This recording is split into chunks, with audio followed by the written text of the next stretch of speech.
90s का वो दौर जब बॉलीवुड में अगर किसी एक स्टार की फिल्मों पर लोग आंख बंद करके भरोसा करते थे तो वो थे गोविंदा। उनकी फिल्म का मतलब था कॉमेडी, डांस, फैमिली एंटरटेनमेंट और पूरा पैसा वसूल। उस समय गोविंदा सिर्फ एक एक्टर नहीं थे, वो एक फेनोमेनन थे। लेकिन फिर अचानक इतना बड़ा सुपरस्टार धीरे धीरे फिल्मों से गायब क्यों हो गया? क्या इसका कारण उनका एटीट्यूड था?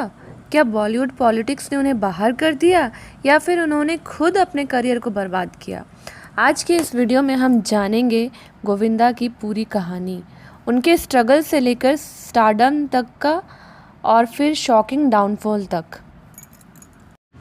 गोविंदा का असली नाम है गोविंद अरुण आहूजा। उनका जन्म 21 दिसंबर 1963 को मुंबई में हुआ था। उनके पिता अरुण कुमार आहूजा खुद एक एक्टर थे और उनकी मां निर्मला देवी एक क्लासिकल सिंगर थी। लेकिन फिल्मी बैकग्राउंड होने के बावजूद गोविंदा की ज़िंदगी आसान नहीं थी। उनके पिता की फिल्में फ्लॉप होने लगी और परिवार आर्थिक समस्याओं से गुजरने लगा। कहा जाता है कि गोविंदा को कई जगह रिजेक्शन भी झेलना पड़ा, लेकिन उनके अंदर एक चीज़ थी जो उन्हें सबसे अलग बनाती थी, उनका कॉन्फिडेंस और एंटरटेनिंग पर्सनैलिटी। गोविंदा बचपन से ही डांस और एक्टिंग में बहुत अच्छे थे और यही टैलेंट आगे जाकर उन्हें बॉलीवुड का सुपरस्टार बनाने वाला था। अब बात करते हैं उनके बॉलीवुड में एंट्री की।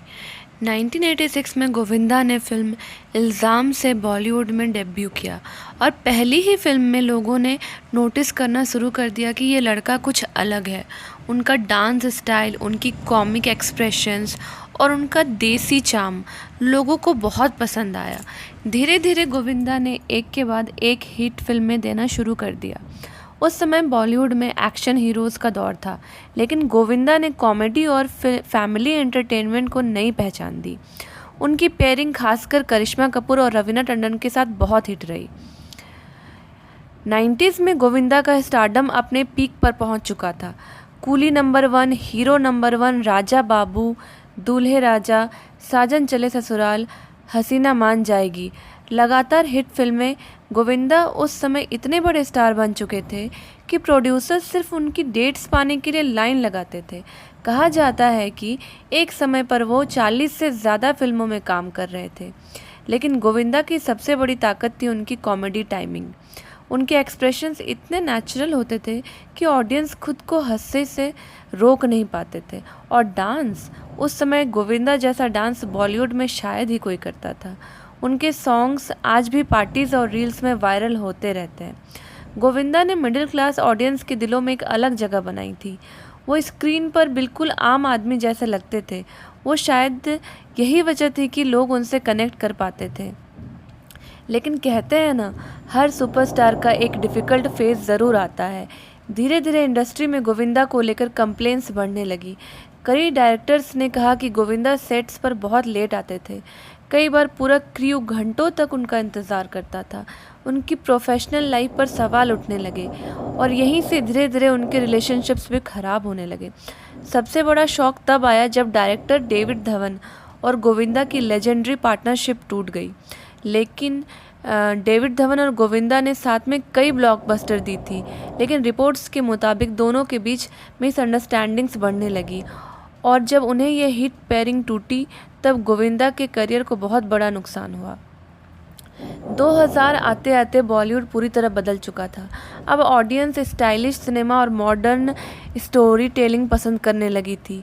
शाहरुख खान रोमांस के किंग बन चुके थे, ऋतिक रोशन नई जनरेशन के सुपरस्टार थे और अक्षय कुमार कॉमेडी के नए किंग बनकर उभर रहे थे। लेकिन गोविंदा खुद को बदल नहीं पाए, वो वही पुराना स्टाइल दोहराते रहे। उन्होंने नए डायरेक्टर्स के साथ ज़्यादा एक्सपेरिमेंट नहीं किया और ऑडियंस का टेस्ट समझने में देर कर दी और रिज़ल्ट ये निकला कि उनकी फिल्में लगातार फ्लॉप होने लगी। इसी दौरान गोविंदा पॉलिटिक्स में भी चले गए। उन्होंने इलेक्शन लड़ा और मेंबर ऑफ पार्लियामेंट बने, लेकिन पॉलिटिक्स और फिल्मों को साथ मैनेज करना उनके लिए मुश्किल साबित हुआ। धीरे धीरे उनका पूरा फोकस एक्टिंग से हटने लगा और जब तक वो वापसी की कोशिश करते तब तक बॉलीवुड बहुत आगे निकल चुका था। 2007 में पार्टनर फिल्म आई जिसमें गोविंदा ने सलमान खान के साथ काम किया।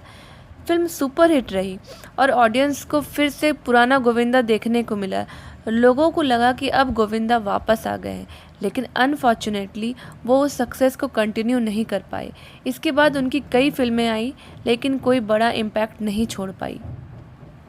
लेकिन एक बात आज भी सच है, गोविंदा जैसा एंटरटेनर बॉलीवुड में शायद ही दोबारा आए। उनकी कॉमेडी, उनका डांस, उनकी एनर्जी आज भी अनमैच्ड मानी जाती है।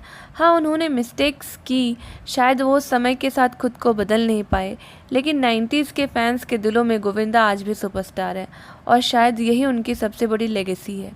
तो दोस्तों, आप क्या सोचते हैं? क्या गोविंदा का डाउनफॉल उनकी खुद की गलती की वजह से हुआ या बॉलीवुड ने उन्हें अनफेयरली इग्नोर किया? कमेंट करके अपनी राय ज़रूर बताइए। अगर वीडियो पसंद आई हो तो लाइक, शेयर और सब्सक्राइब ज़रूर करें। मिलते हैं अगली बॉलीवुड स्टोरी के साथ। Thanks for watching.